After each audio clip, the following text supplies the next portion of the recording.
ahí donde tú estás, quiero que recuerdes a Julia y a Esteban, ¿ok?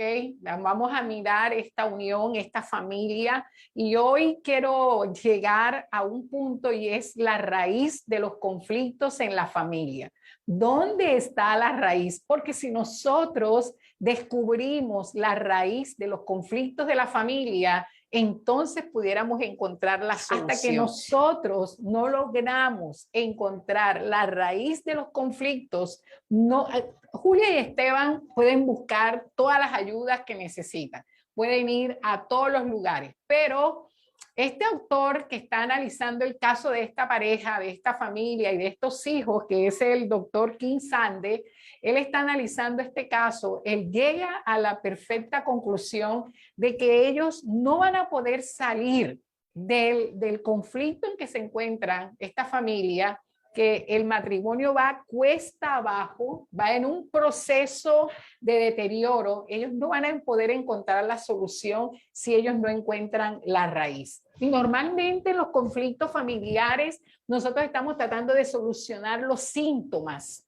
pero este autor dice, no, tú tienes que ir es a la raíz del problema. Esteban llega a la casa, Julia lo ataca, él llega cansado del trabajo, ella ataca porque él defiende a los niños, no tiene en cuenta el esfuerzo de ella y entran en conflicto. Julia, sarcástica, cada vez que puede, acusa, exige y ataca a Esteban. Esteban llega justificando lo que él hace por el bien de la familia. Y si ellos se mantienen en este círculo de discusión, el matrimonio sigue cuesta abajo con todas las consecuencias que eso puede traer.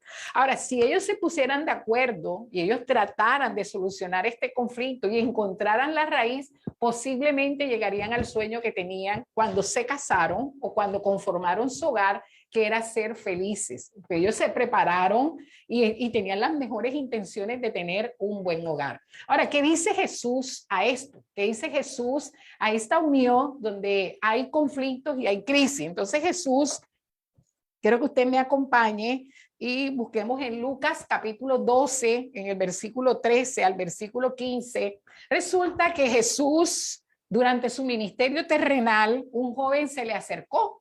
Él tenía un problema con su hermano, estaban discutiendo sobre una herencia, estaban discutiendo sobre ese dinero, esa herencia que les había quedado. Y seguramente él y su hermano no se ponían de acuerdo. Entonces en Lucas 12, del 13 al 15, el Señor le dice, hombre, ¿quién me ha puesto sobre vosotros como juez o partidor? Y les dijo, mirad y guardaos de toda avaricia, porque la vida del hombre no consiste en la abundancia de los bienes que posee. Aquí vemos que Jesús no se dedica a resolver el conflicto que el hombre le trae. El hombre quiere que Jesús le ayude a resolver la distribución de los bienes. De hecho, los judíos trataban de hacer esto, pero Jesús dice, no, yo no te voy a ayudar, yo no vine a ayudarte en eso. Yo quiero que tú encuentres cuál es la raíz de tu problema en la dificultad y en la crisis que tienes con tus hermanos. Fíjense que este hermano, cuando se acerca a Jesús, está tratando de mostrar el error de su otro hermano. ¿Ok? Porque nosotros tendemos a centrarnos en el error de la otra persona y en mencionar lo malo que la otra persona ha hecho. ¿Y qué tiene que hacer la otra persona para enmendar su error? ¿Ok? Pero Dios, en este caso, nos llama a enfocarnos en lo que sucede dentro de nuestro corazón cuando tenemos diferencia con otra persona. Entonces, ¿por qué? Porque en Mateo, quiero que me acompañe, Mateo 15, versículo 19, dice que del corazón salen los malos pensamientos, del corazón es que salen los homicidios, del corazón es que salen los adulterios, las fornicaciones, los hurtos, los falsos testimonios y la blasfemia. Esto nace en el corazón. Entonces, el rol central del conflicto en la familia, en los hogares, en la relación con los hijos, no está en lo que está sucediendo. La raíz del conflicto está en el corazón. ¿Ok? Dice la palabra en Santiago 4, quiero que usted me acompañe ahí a Santiago 4, del 1 al 3, y dice, ¿de dónde vienen las guerras? ¿De dónde vienen los pleitos entre vosotros? Santiago 4, del 1 al 3. ¿De dónde vienen las guerras? ¿De dónde vienen los pleitos? No es de nuestras pasiones, las cuales combaten en vuestros miembros, codiciamos y no tenemos, matamos y ardemos en envidia y no lo podemos alcanzar, combatimos y luchamos, pero no tenemos lo que deseamos porque no pedimos, dice, pide y no recibe, porque pedimos mal, mal para gastar en nuestros deleites. Entonces, este pasaje, estos pasajes que he leído, descubren la causa y la raíz del conflicto destructivo en las familias. Los conflictos surgen de los deseos no satisfechos que están en nuestro corazón. Y óigame esto es un detalle bien importante que plantea este autor especialista en familia. Y él dice que el conflicto en la familia surge de aquellos deseos que hay en nuestro corazón que no están satisfechos. Entonces, ¿cómo surge el conflicto? ¿Qué es lo que sucede? ¿Cómo nace? ¿Cómo se da la raíz del conflicto? Dice, el conflicto surge cuando el deseo que nosotros tenemos se convierte en una exigencia. Anote esto, me parece súper importante porque al final vamos a mirar cómo nosotros podemos salir de un conflicto, de una crisis que nos ha mantenido, que está creciendo y que no nos da paz. Queremos solucionar el conflicto de la familia. Entonces dice que el conflicto surge cuando el deseo se convierte en una exigencia y juzgamos y castigamos a aquellos que se interponen en nuestro camino.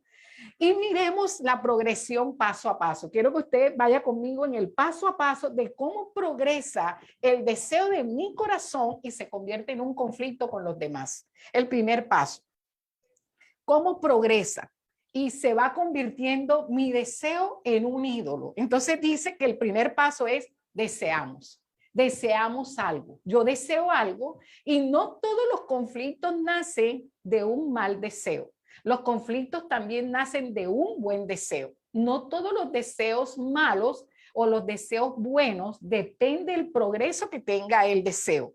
Entonces, algunos deseos son malos por naturaleza. Por ejemplo, la venganza es un deseo que es malo por naturaleza, la lascivia, la avaricia, pero muchos deseos no son malos, como por ejemplo, no hay nada malo en desear que en el hogar haya paz, no hay nada malo en desear que en el hogar haya calma, o que el hogar esté limpio, que las camas estén organizadas, que cuando las personas lleguen todo esté bonito y todo esté en orden. Eso no tiene nada de malo. No hay nada de malo en desear tener una computadora nueva. No hay nada de malo tener éxito profesional. Tampoco hay nada de malo en querer tener una relación íntima con el cónyuge. Y tampoco hay nada de malo en desear que nuestros hijos sean respetuosos. Eso pues no tiene nada de malo. ¿Dónde se encuentra la encrucijada del deseo? La encrucijada del deseo se encuentra porque nosotros empezamos a buscar satisfacción en el deseo. Nosotros podemos pedirle a nuestro cónyuge que siga creciendo, que siga madurando, ¿ya? Nosotros podemos también crecer y podemos también madurar independientemente de la otra persona, ¿cierto? Nosotros podemos seguir animando a las personas que están en nuestra familia a cambiar, a orar. Eso no está mal. Pero cuando nosotros empezamos a pensar obsesivamente, y anote esto es bien importante, cuando nuestro deseo se convierte en una idea obsesiva y empezamos a permitir que ese deseo controle mi vida. Y normalmente son deseos que tenemos con los que conviven con nosotros. Deseamos que hagan cosas. Del deseo, nosotros pasamos a la exigencia. Ese vendría siendo el progreso. Primero tenemos un deseo, el deseo se convierte en una exigencia. ¿Por qué? Porque va evolucionando. El deseo, algo que yo quería, ahora no solamente lo quiero, sino que debe suceder. Pasa de ser un deseo a convertirse en una exigencia para mi vida. Entonces, los deseos insatisfechos se van arraigando en mi vida y tienen el potencial de impulsarme a alcanzar.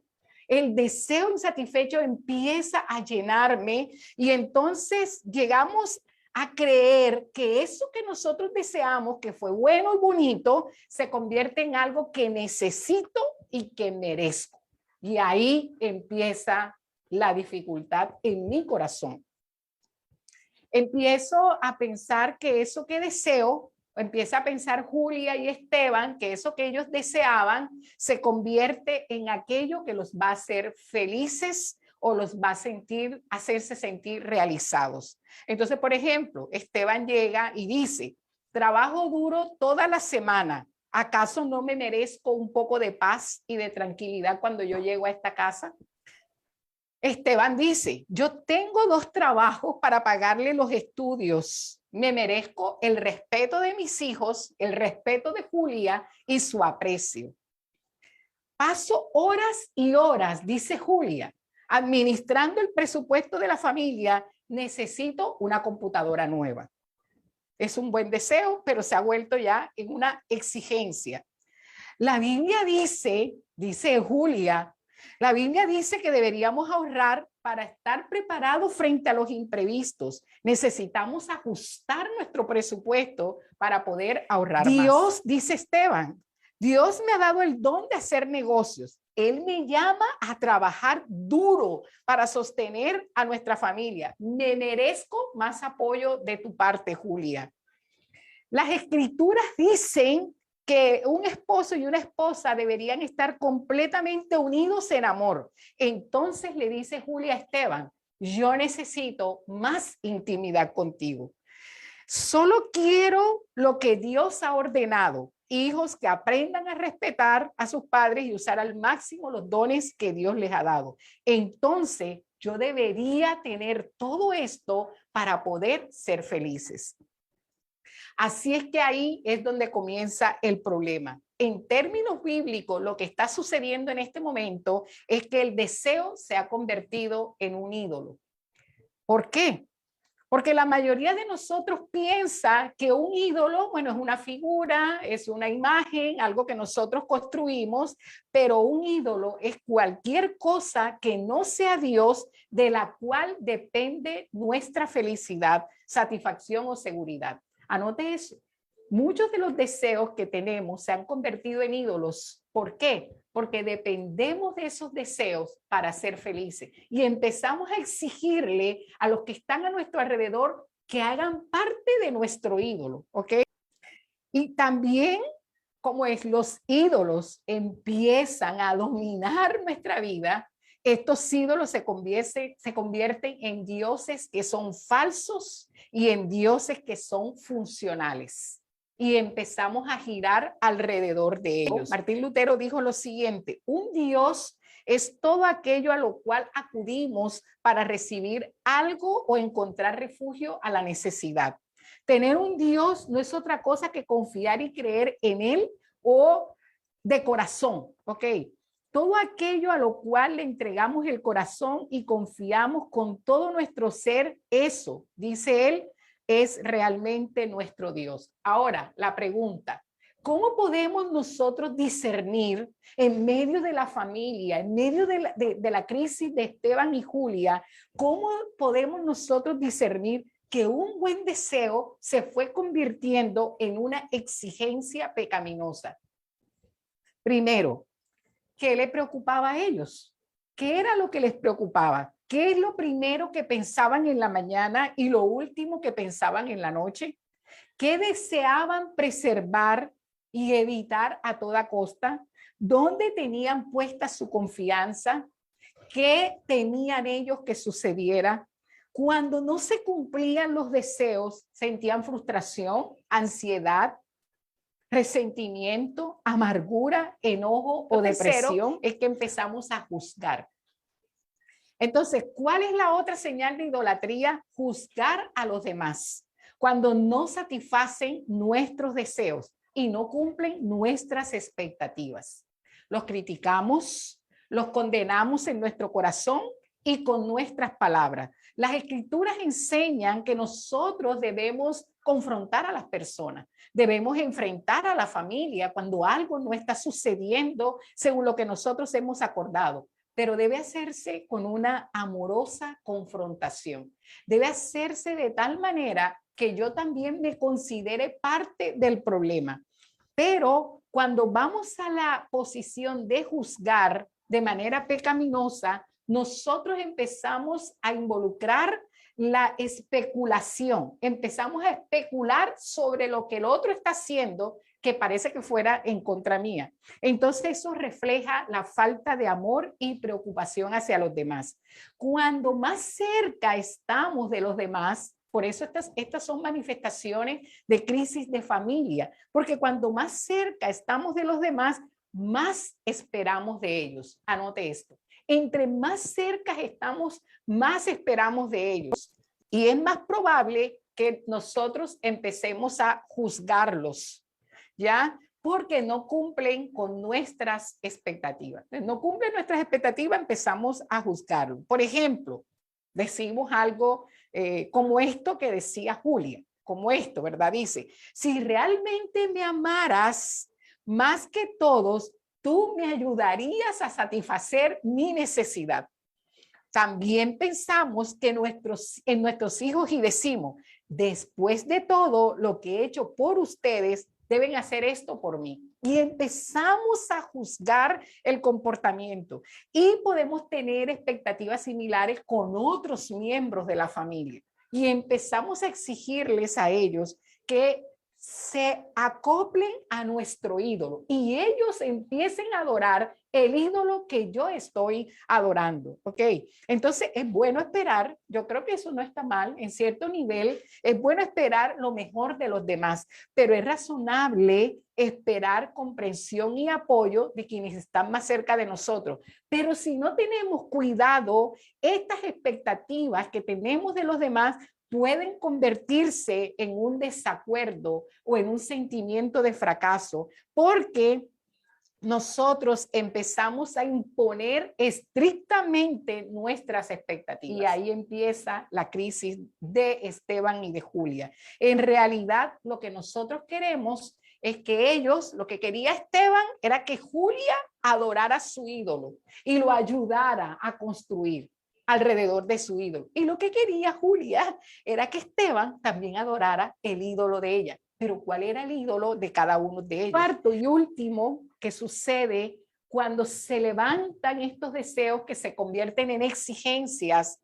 es que empezamos a castigar. Y eso era lo que hacía Esteban. Y eso era lo que hacía Julio. Lo que hacía Julia, se castigaban. ¿Ok? Los ídolos exigen sacrificios. Entonces, cuando los demás no cumplen con nuestras demandas y expectativas, nuestro ídolo nos pide que esas personas sufran. ¿Ok? Entonces, a veces lo podemos hacer deliberadamente o lo podemos hacer inconscientemente y encontramos formas de lastimar y formas de castigar a los demás para que cedan a nuestros deseos. Entonces, ese castigo puede asumir diferentes formas en la relación de pareja. Por ejemplo, a veces reaccionamos con mucho enojo, otras veces empezamos a infligir dolor, puede haber maltrato, ¿sí? Golpes en la relación. También castigamos de otras maneras, como por ejemplo el silencio. Puede haber un sarcasmo o puede haber una sutil frialdad en la relación de familia, una frialdad sutil, o puede haber también un largo periodo de tiempo de no dirigirse la palabra, infligir el dolor como señal segura de que hay un ídolo que gobierna nuestro corazón. Volvamos a visitar a Julia y a Esteban. Vamos a visitarlos a ellos, vamos a ir a su casa. Y si recordamos el caso, podemos pensar, ¿cuál era el ídolo de Esteban? Y vamos a notar lo siguiente, el ídolo de Esteban era su trabajo. Ahí estaba la satisfacción de Esteban, el éxito en la oficina. Ese éxito que él tenía en la oficina le demandaba horas de trabajo y pocas vacaciones. Y él aceptó este ídolo con mucho fervor, lo abrazó. ¿Por qué? porque él estaba obsesionado con conseguir un trabajo. Cuando consiguió el trabajo, ¿ok? Aún cuando estaba con su familia, él sacaba tiempo para trabajar. No era suficiente el tiempo que le dedicaba en la oficina, sino que traía trabajo a la casa, porque ese era su ídolo. Entonces, cuando no Julia no se encargaba de hacer que los niños guardaran silencio y lo dejaran trabajar y que él pudiera seguir con su ídolo, él se volvía distante. Además que Esteban tenía algo que no era a su favor y era que él evadía la solución de los problemas. Esa era su manera de solucionar, como aquí no está pasando nada. En este caso, ese ídolo de Esteban empezó por un deseo sano. Eso empezó con un deseo sano. ¿Qué quería Esteban? Tener éxito en su trabajo. Quería ser un buen padre. Estaba basado en lo que la Biblia le había pedido, que él fuera la cabeza del hogar. Había nacido como un deseo espectacular, sano, ¿verdad? Pero él empezó a desear tener más éxito en su profesión y él creía que este éxito era esencial para su felicidad y para su realización. ¿Ok? Y él consideraba que el trabajo y el éxito laboral era algo que él necesitaba y que él se merecía. No tenía problemas en justificarlo. El deseo de Esteban de tener éxito laboral se intensificaba por el efecto de otros deseos. ¿Cuáles eran los otros deseos? Su orgullo, querer sobresalir, ¿sí? También se empezó a agregar la aprobación de sus padres.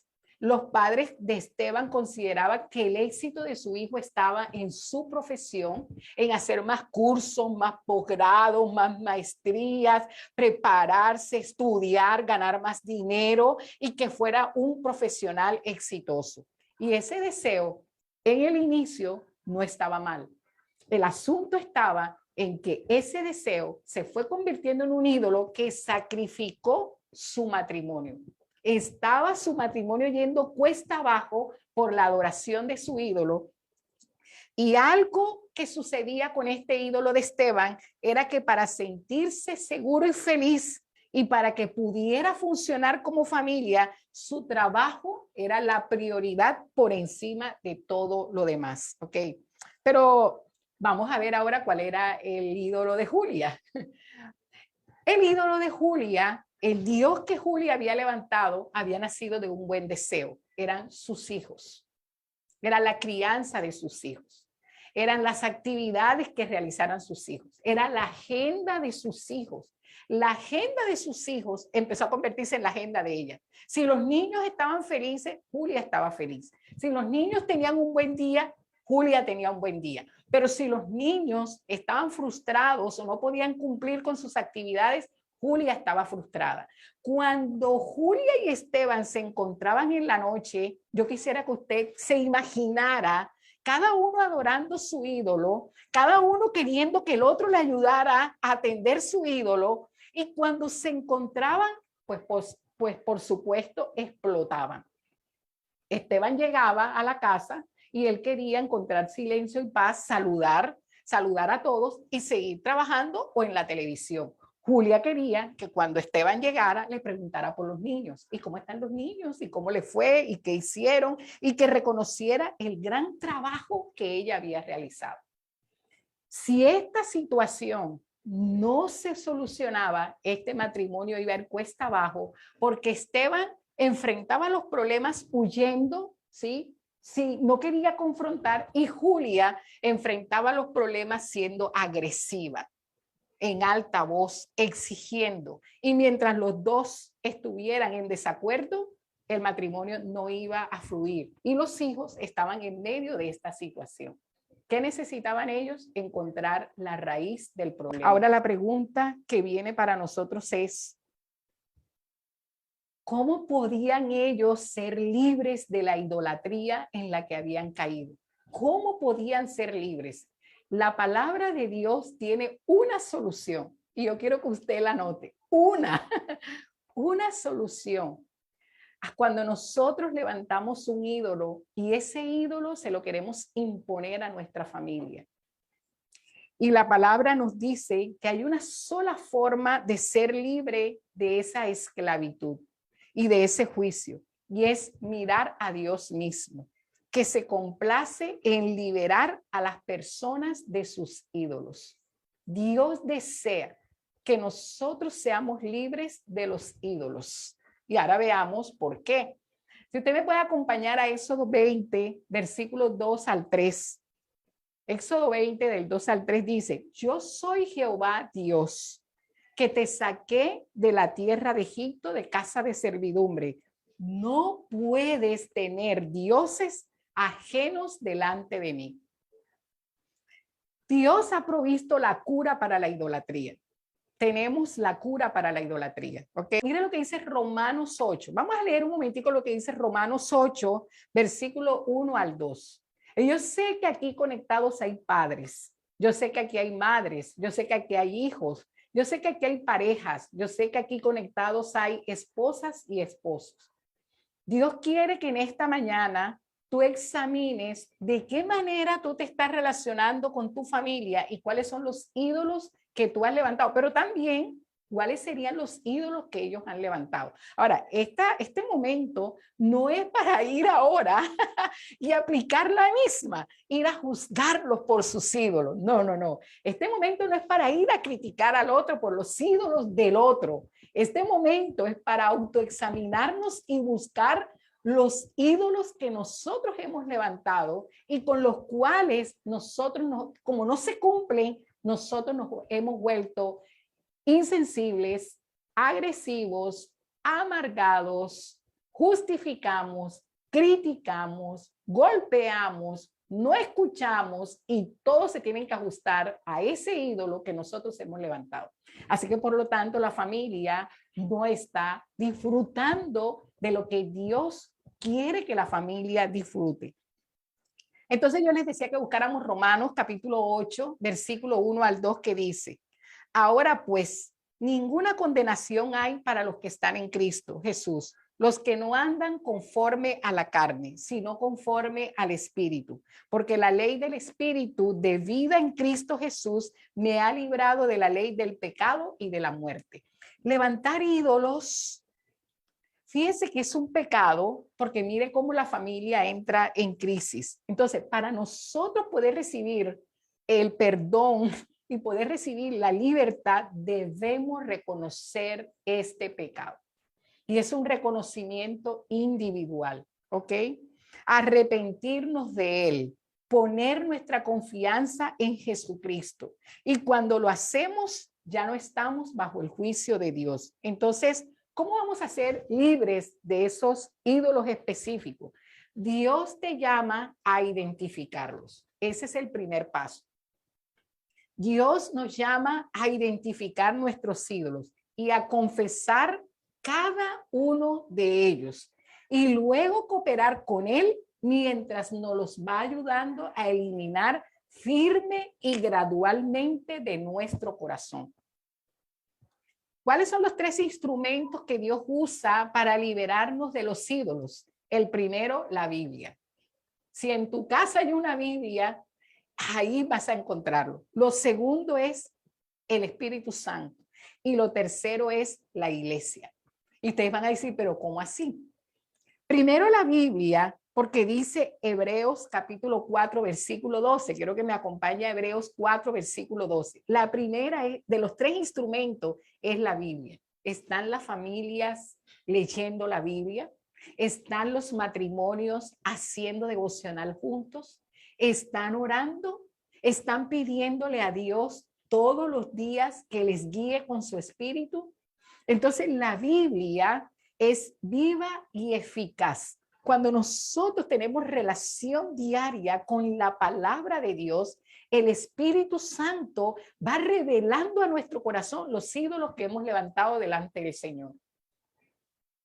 Y dice que ella es viva y eficaz y más cortante que toda espada de 2 filos. Penetra hasta partir el alma y el espíritu, las coyunturas, los tuétanos, y discierne los pensamientos y las intenciones que hay en nuestro corazón. Como les decía inicialmente, las intenciones pueden ser buenas, pero cuando se van volviendo los deseos en exigencias, las exigencias se van volviendo una herramienta para juzgar. Y luego cuando las personas no cumplen con esa exigencia, empezamos a castigarlas, la relación de pareja y la relación de familia se vuelve un caos. Y todo está en nuestro corazón. Ah, él quiere ahora que yo vaya y le prepare la comida. Ajá, pero él no vino y arregló la cama.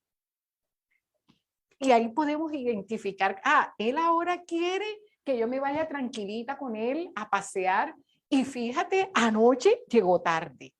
Y nosotros empezamos a mirar todos los defectos de los demás y empezamos a actuar de tal manera que estamos intentando castigarlo. Pero eso en la familia es terrible, porque aquello que queremos conseguir, lo que hacemos es destruirlo.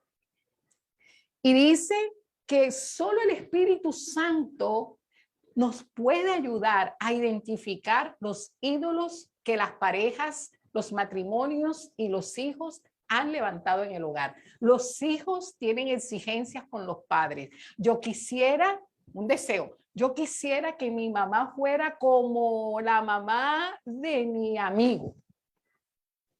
Y yo empiezo a mirar a mi mamá con un deseo. Yo quiero que ella sea cariñosa, yo quiero que ella sea amable, yo quiero que no me grite, yo quiero que mi mamá sea cristiana, yo deseo que mi mamá sea una mujer que se levante temprano, que me ponga el desayuno en la cama. Bueno, tengo un ídolo, un ídolo, quiero que mi papá, eso no está mal. El asunto es cuando ese deseo se convierte en una exigencia para la mamá. Mamá, tú no eres esto, tú no eres lo otro. O cuando la miramos y desde nuestro corazón la juzgamos, la castigamos y la queremos convertir en la persona que nosotros deseamos. Y ahí está la raíz del conflicto en la familia. ¿Qué nos está pidiendo Dios con relación a la iglesia? ¿Por qué la iglesia también es una alternativa? Porque en la iglesia hay líderes, en la iglesia hay pastores, en la iglesia hay hermanos que han aprendido a perdonar, que han aprendido a humillarse, que han aprendido a aceptar que en las familias hay desacuerdos y mi exigencia no puede bloquear el desarrollo de los demás. Yo debo permitir a costa de mi Dios y de mi ídolo que la familia se desarrolle. Cada persona tiene su don. Yo debo observar, debo participar, debo escuchar. Lo que sugiere este proyecto es que en vez de exigirle al otro que sea como mi ídolo, yo le permita al otro negociar y hablar conmigo y llegar a acuerdos, ¿ok? Entonces, hay que reemplazar, escúcheme esto, que ya voy terminando. Ya voy terminando y este es bien importante y es algo en lo que yo estoy trabajando. Es algo en lo que yo he querido involucrarme de manera real. He venido sufriendo, he venido sufriendo porque algunos deseos que yo considero buenos, que he manejado por mucho tiempo, yo tenía muchos deseos y yo creo que aquí tú puedes coger una hojita y escribir tus deseos. Yo te invito a que los escribas. ¿Cuál es tu deseo? Y bueno, yo tenía deseos. Yo tenía deseos o tuve deseos y al pasar los años, muchos de esos deseos no se han cumplido. Deseos con otras personas, deseos conmigo, deseo con mi ambiente. No se cumplen tal cual como yo quisiera. Y yo tenía deseos, pero esos deseos se fueron convirtiendo como que tiene que ser así, porque así es el mejor camino, sin escuchar que puede ser de otra forma, sin escuchar otra versión. Más cuando nosotros no hemos salido ni de nuestra ciudad ni de nuestro país, cuando no hemos conocido otras realidades, aún nuestros deseos se convierten en rigurosos. Y no solamente con nosotros, sino con los demás. Y empecé a hacer esto que me parece que lo puedo dar hoy como una sugerencia. Empezar a reemplazar la adoración de ese ídolo por la adoración al Dios verdadero. Cuando nosotros nos dedicamos a manipular o a hacer cosas para que nuestro ídolo se sienta feliz, nosotros estamos dejando de adorar a Dios y le estamos quitando el puesto a Él. Entonces, una de las soluciones es reemplazar. Vamos a reemplazar la adoración al ídolo por la adoración a Dios. Y por preguntarle al Señor, bueno, Señor, ¿cómo puedo yo acoplarme a esta situación? Okay. Si yo quiero eliminar un ídolo de mi corazón y no dejarle ningún espacio para que vuelvan, tenemos que priorizar por adorar apasionadamente a Dios. ¿Usted sabe lo que es adorar apasionadamente a Dios? Pues yo todavía no lo sé. Yo todavía no le puedo decir, mire, adorar apasionadamente a Dios es esto, aquello. Pero yo creo que puedo ir dando pasos para que Dios sea la prioridad en mi vida. ¿Usted sabe lo que es? Usted puede escribirlo ahí en el chat. Yo quisiera que usted lo escribiera para aquellos que quisieran saber hoy, oye, ¿cómo puedo reemplazar el dolor, la frustración, el temor, la rabia, la ira, porque no se ha cumplido mi deseo por una adoración al Dios que todo lo puede hacer en mi corazón? Porque Dios quiere cambiar primero mi corazón. ¿Cuáles son los pasos? Voy a darles las sugerencias de los pasos. ¿Qué serían los pasos? Los pasos serían arrepentirse ante Dios. Creo que Esteban y Julia tendrían que arrepentirse delante de Dios. Tendrían que arrepentirse de haber convertido un deseo en una exigencia y en un punto de comparación para juzgar a su propia familia. También deberían temer a Dios. Dice la palabra del Señor, dice que el principio de la sabiduría es el temor al Señor. No debo tener temor que mi sueño no se cumpla.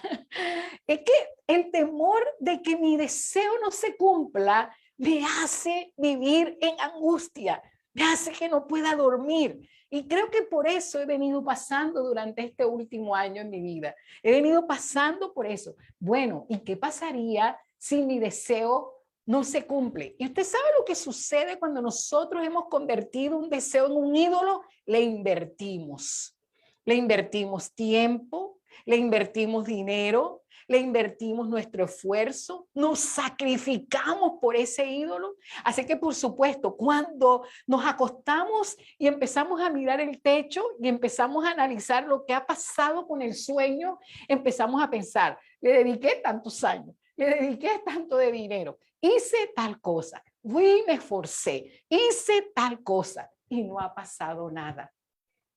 Y empezamos a sentirnos frustrados y empezamos a castigar a aquellos que no han logrado satisfacer a mi ídolo. Entonces yo decía, ¿qué podemos hacer nosotros para ser libres y disfrutar de la vida?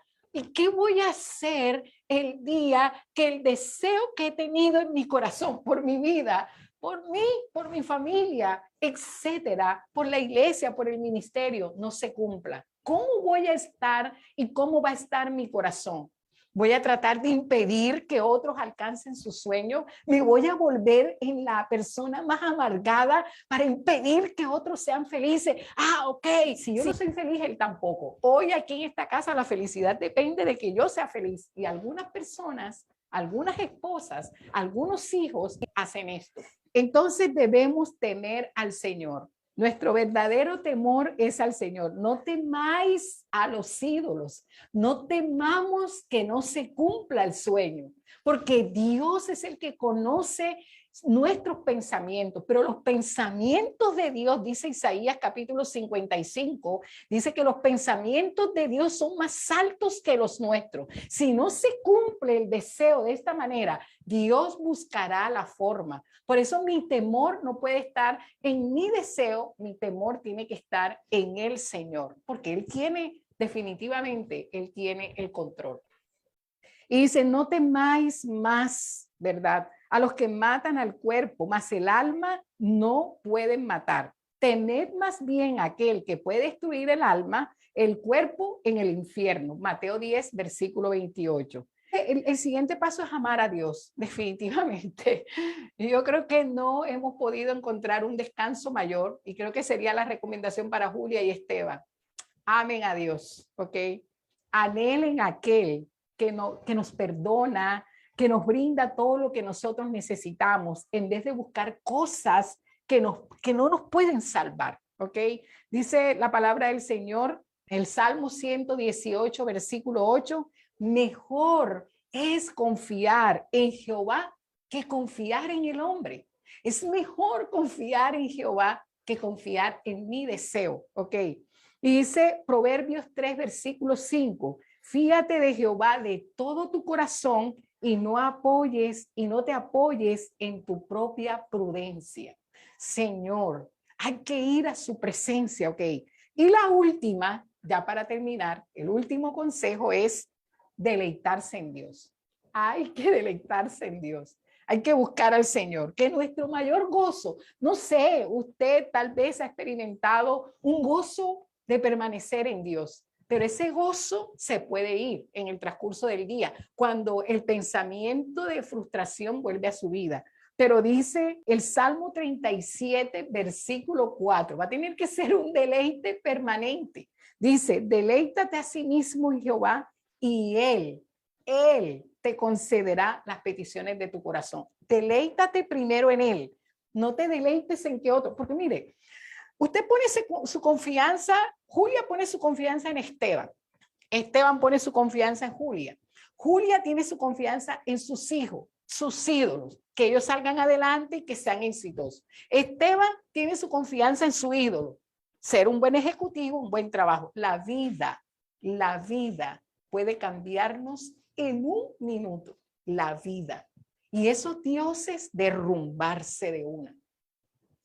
Pero si nosotros nos deleitamos en el Señor, si nosotros adoramos al Señor, si nosotros empezamos a colocarlo a Él en el lugar que a Él le corresponde y no poner nada por encima de Él, cuando esos deseos caigan, porque en un minuto la vida se puede transformar. En un minuto todo puede cambiar. En un minuto todo puede cambiar. En un abrir y cerrar de ojos puede cambiar.